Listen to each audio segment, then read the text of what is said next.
Remedy has been making some really great games for a lot of years now.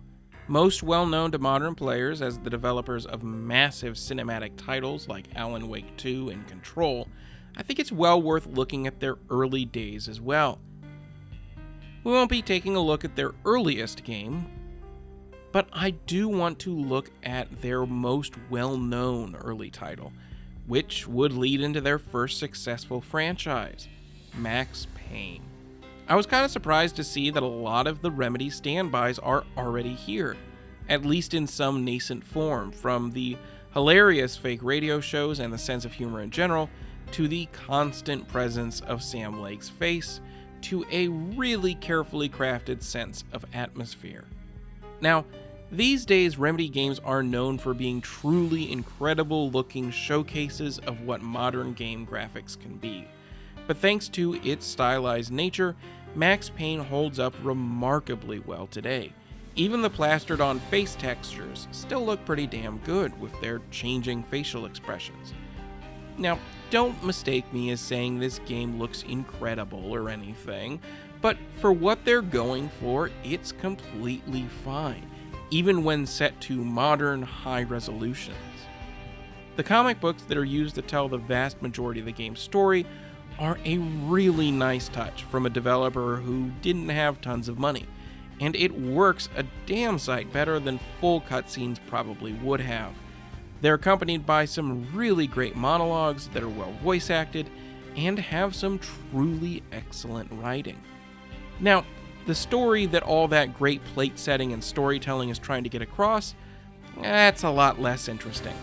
It's a pretty generic tale when you get down to brass tacks, circling around revenge at first, then a dark conspiracy which becomes the new target for that revenge, and while it takes a few interesting turns along the way the story is told is a whole lot more interesting than the story itself.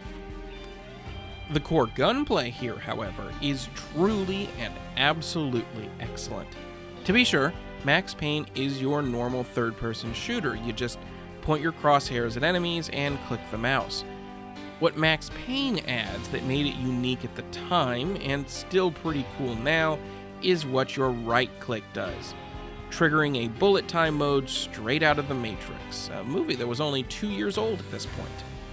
Trigger it while you're moving, and you'll dive in that direction in slow-mo, or trigger it while you're standing still, and just take advantage of time moving slower while you're going around normally and shooting up the place. The bullet time gameplay, as well as the shooting in general, still work incredibly well all these years later. It's a ton of fun to play, and it presents a decent challenge, even on the default difficulty. You'll need to pay good attention to your supply of painkillers as they relate to your health pretty damn closely.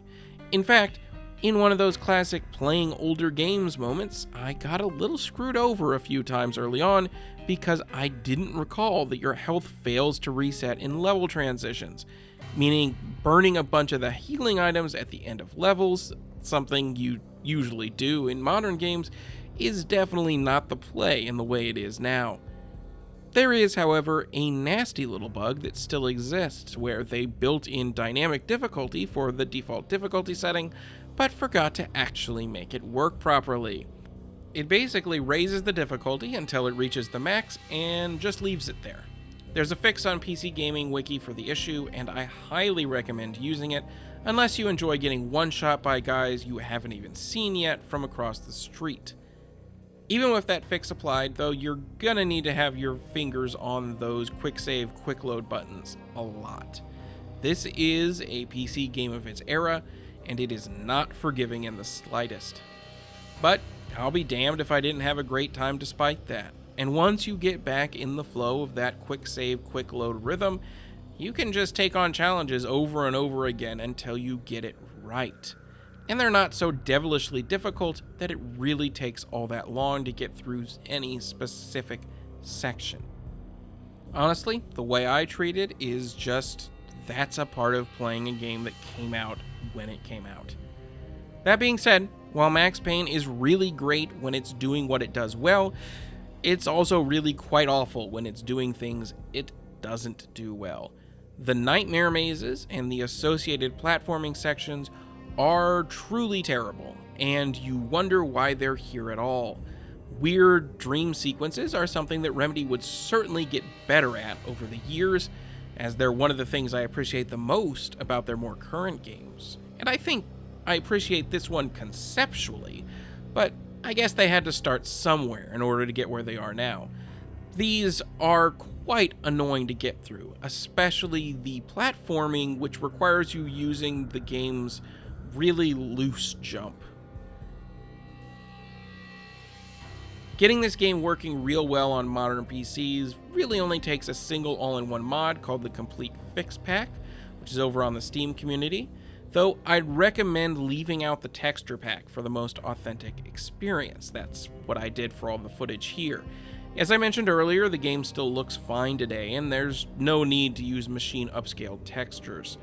As usual though, the PC Gaming Wiki is a great source for getting info about all the latest fixes and the like for getting PC games running.